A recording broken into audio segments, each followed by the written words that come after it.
Hello friends and dear student, आज बात करने वाले हैं हम आवेश। पिछले कक्षा में पढ़ा था आवेश। आज पढ़ेंगे हमने आवेश कितने प्रकार के होते हैं। तो अमेरिका का जो वैज्ञानिक था बेंजामिन फ्रैंकलिन, उन्होंने 1706 से 1790 तक कुछ शोध किया और उस शोध में उन्होंने पाया कि कांचाप का जो होता था वो धनावेश होता था तथा रेंजनी जो होता था वो ऋणावेश होता था। उन्होंने इस प्रकार के नामकरण किए और इसी प्रकार को देखते हुए उन्होंने आवेश के दो प्रकार बताए, जिसमें पहला था धनावेश, दूसरा था ऋणावेश। धन आवेश जो होता है कांच की छड़ को धनावेश जो होता है कांच की छड़ को रेशम के कपड़े से रगड़ने पर कांच की छड़ में उत्पन्न आवेश को धन आवेश कहा जाता है। जब कांच की छड़ को किसी रेशम के कपड़े से रगड़ा जाता है तो उस कांच की छड़ में जो आवेश उत्पन्न होता है वो होता है धन आवेश।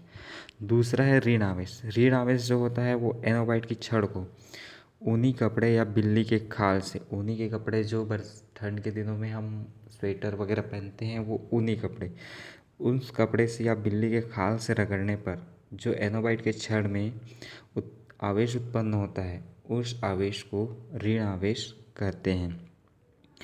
आवेश, ऋण आवेश और धन आवेश, इसी प्रकार पर इन आवेशों के प्रकार के कारण उसमें कुछ गुण पाए जाते हैं।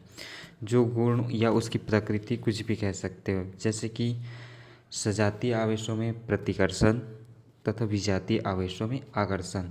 अब प्रतिकर्षण और आकर्षण कैसे होता है, जैसे कि हम चुंबक देखें तो चुंबक में क्या होता है, दो चुंबक हमारे पास हो, उसमें दो ध्रुव होते हैं एन और एस।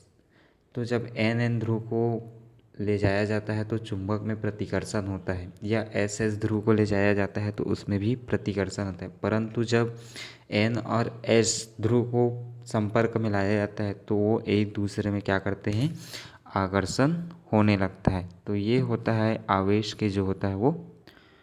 और जैसे कि हम जानते हैं कि प्रत्येक पदार्थ अणुओं से मिलकर बना होता है और प्रत्येक अणु एक या एक से अधिक परमाणुओं से मिलकर बना होता है। प्रत्येक परमाणु का समस्त भार उसके केंद्रीय भाग में केंद्रित होता है। मतलब जो प्रत्येक परमाणु होता है उसका जो समस्त भार होता है, वजन, वो कहाँ होता है, उसके सेंटर पॉइंट में केंद्रित होता है, जिसे नाभिक कहते हैं। नाभिक में दो प्रकार के कण होते हैं, पहला प्रोटॉन, दूसरा न्यूट्रॉन। प्रोटॉन में धन आवेश होता है जबकि न्यूट्रॉन में किसी प्रकार का आवेश नहीं होता है।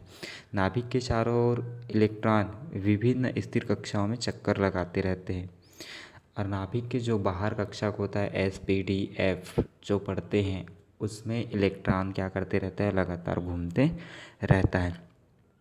इलेक्ट्रॉनों में ऋण आवेश होता है और इलेक्ट्रॉनों में क्या होता है, ऋण आवेश, और प्रोटॉन में धन आवेश। प्रत्येक इलेक्ट्रॉन का ऋण आवेश परिणाम में प्रत्येक प्रोटॉन के धन आवेश के बराबर होता है। और कहते हैं कि इलेक्ट्रॉनों की संख्या बराबर प्रोटॉनों की संख्या। तो नाभिक में क्या होता है, इलेक्ट्रॉनों की संख्या बराबर प्रोटॉनों की संख्या। तो इलेक्ट्रॉन जो होता है वो ऋण आवेश होता है और प्रोटॉन जो होता है धन आवेश, और दोनों की संख्या क्या होती है, बराबर होती है। जैसा कि इस परमाणु संरचना में देख रहे हो, इसके सेंटर पॉइंट पे जो होता है वहाँ पे प्रोटॉन और न्यूट्रॉन होता है नाभिक, और उसके अंदर क्या होता है, प्रोटॉन और न्यूट्रॉन। ये जो इसका सेंटर पॉइंट है वो होता है नाभिक, और नाभिक के अंदर क्या होता है, प्रोटॉन और न्यूट्रॉन, जहाँ पे प्रोटॉन क्या होता है, धन आवेश होता है और न्यूट्रॉन जो होता है वो ऋण आवेश होता है। परंतु ये जो बाहरी कक्षक है यहाँ पे क्या होता है, इलेक्ट्रॉन इस नाभिक के चारों ओर क्या करते रहता है, चक्कर लगाते रहता है। इलेक्ट्रॉन जो होता है वो क्या होता है, ऋण आवेश होता है, और यहाँ पे जो प्रोटॉन है वो धन आवेश होता है। इसी प्रकार क्या होता है, प्रोटॉनों की संख्या बराबर इलेक्ट्रॉनों की संख्या। ये क्या होता है, नाभिक बराबर प्रोटॉनों की संख्या और इलेक्ट्रॉनों की संख्या। ये होता है हमारा परमाणु संरचना। अब आता है हमारे पास एक इम्पॉर्टेंट टॉपिक होता है, वो होता है चालक एवं विद्युत रोधी, जो पेपर में कभी कभी पूछा जाता है। परिभाषा आता है इसका, परिभाषा और उदाहरण। तो हमारे पास है मेन चालक एवं विद्युत रोधी। तो चालक क्या होता है? चालक वे पदार्थ होते हैं जो बाह्य विद्युत क्षेत्र लगाए जाने पर अपने में से विद्युत धारा को प्रवाहित होने देता है। जैसे अगर हम किसी चीज़ का उपयोग करते हैं, जैसे तांबा, सोना, चांदी, इसमें अगर हम विद्युत धारा आरोपित करें तो उसमें क्या होता है, विद्युत जो होता है वो आगे प्रवाहित होने लगता है। तो चालक क्या होता है? चालक वे पदार्थ होते हैं जो अपने में से विद्युत धारा को अपने में से प्रवाहित होने दे। इसका उदाहरण है तांबा, सोना, चांदी आदि बहुत सारी चीज़ है जो क्या होते हैं, विद्युत के चालक होते हैं। इसी प्रकार है हमारे पास दूसरा विद्युत रोधी। विद्युत रोधी वे पदार्थ होते हैं जो अपने में से विद्युत धारा को प्रवाहित होने नहीं देता है। विद्युत रोधी जो अपने में से विद्युत धारा को प्रवाहित होने नहीं देता है, वो होता है विद्युत रोधी। इसका उदाहरण होता है रबड़, लकड़ी आदि। जैसे प्लास्टिक है, प्लास्टिक में से अगर हम विद्युत धारा प्रवाहित करें तो वो जो प्लास्टिक होता है वो विद्युत धारा को आगे बढ़ने नहीं देता है। अब इसके बाद आता है आपके पास भू संपर्क का एक टॉपिक, जिसे कहते हैं अर्थिंग। अर्थिंग के बारे में पढ़ते हैं। भू संपर्क, जब हम किसी आवेशित वस्तु को पृथ्वी के संपर्क में लाते हैं तो उसका अतिरिक्त आवेश जो आवेश होता है वो कहाँ चला जाता है? उन्हें जोड़ने वाले प्लेट से होकर या जो भी वस्तु है उससे होकर वो कहाँ चला जाता है? पृथ्वी में चला जाता है। जैसे कि हमारा शरीर भी एक अर्थिंग का काम ही करता है। जैसे हमें करंट के झटके लगते हैं तो कुछ देर बाद झटका लगने के बाद क्या होता है, हम ऑटोमेटिक वहाँ से दूर हट जाते हैं। वो जो हमें होता है धक्का देता है, तो वो उसका जो अतिरिक्त आवेश है वो कहाँ चला जाता है? पृथ्वी में चला जाता है। आवेशों के भूमि के साथ संपर्कन की इस प्रक्रिया और आवेश के इस भूमि के साथ जो संपर्क होता है वही क्या कहलाता है? भू संपर्कन की क्रिया कहलाता है। इसमें क्या होता है, विद्युत आवेश की पूर्ति करने के लिए हमारे घरों में उपयोग किया जाता है। जैसे जब कोई बिजली फिटिंग होता है तो उसमें देखना 3 प्रकार का वायर लगा रहता है, जो होता है एक विद्युतमय तार, उदासीन तार एंड भू संपर्क तार।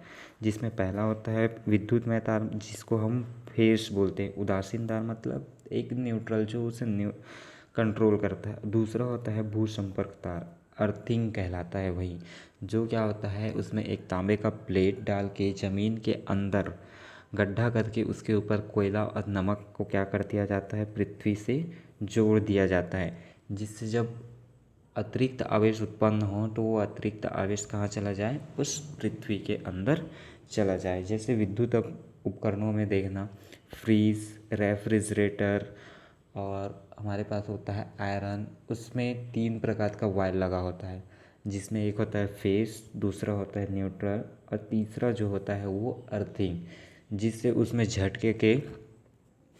जिसके कारण झटका कम महसूस होता है और उसमें अतिरिक्त आवेश आए तो वो आवेश कहाँ चला जाए? पृथ्वी में चला जाए। इस प्रकार के 3 वायरों का उपयोग किया जाता है। किसके लिए? इस भू संपर्कन के लिए।